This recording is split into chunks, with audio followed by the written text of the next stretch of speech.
እንግዲህ እስከዛሬ የሚያደርጉት በሙሉ ውሸት እንደሆነ ታውቋል ማለት ነው። ቪዲዮ ሲጀምሩ ላይክ፣ ቻናሉ ሰብስክራይብ አድርጉ። ኮሜንት ላይ የገባችሁ ሩታ አንደኛ ጀግና ትችላለች እያላችሁ መጻፋችሁን እንዳትረሱ ማለት ነው። በጣም በሚገርም ሁኔታ እንግዲህ እነ ሄርሜላ እስከዛሬ የሚያደርጉት ነገር በሙሉ እነ ሄርሜላ እስከዛሬ የሚያደርጉት ሴራ በሙሉ ውሸት እንደሆነ እንግዲህ ታውቋል። ወንድማችን ኤፍሬም አጋልጧል ማለት ነው። ሁሉንም እንግዲህ በማስረጃና በመረጃ አስደግፈው ነው የነገራቸው። በጣም አፍሯል ማለት ነው። ዴቭ እና ሄርሜላ በጣም አፍሯል። በተለይ ደግሞ ቡዜ ራሱ በጣም አፍራለች ማለት ነው። እኔ ግን የማይገባኝ ነገር ማለት ነው ቡዜ እኮ ታውቃለች። ቡዜ ሁሉንም ነገር ታውቃለች። ሄዳ ለምንድን ነው ለአብሪሽ የማነግረው? ለአብሪሽ ነግራው ወይ ወደ ሩታ ወይ ወደ ሄርሜላ እንዴት ለምን አታደርግም? እሷ እኮ ታውቃለች ሁሉንም ነገር ማለት ነው። እነ ሄርሜላ ሴራ የሚሰሩትን ነገር ታውቃለች። እነ ሩታ ምን የሚሉትን ታውቃለች። ስለዚህ ሄዳ ለምንድን ነው የማትነግረው? ለአብሪሽ ነግራው ወደ ትዳሩ ወደ ህይወቱ ለምን አይመለስም? አብሪሽ ወደ ራሱ ህይወት ለምን አይመለስም እንላለን ማለት ነው። በጣም ብዙ ጥፋት ያለባት እንግዲህ ቡዜ ናት። በጣም ብዙ ነገር ማለት ነው። እንግዲህ ልጆቿ አላት፣ ትዳር አላት፣ ታውቃለች።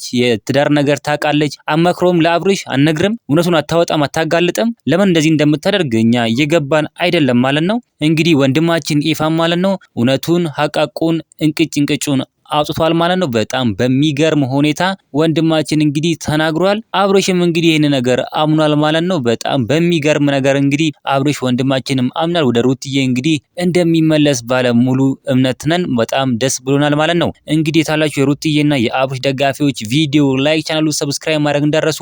በሌላ ቪዲዮ እስከምንገናኝ በያላችሁበት የዓለም ዳርቻ ሰላማችሁ ብዝት ይበልልኝ። ደህና ሁኑልኝ።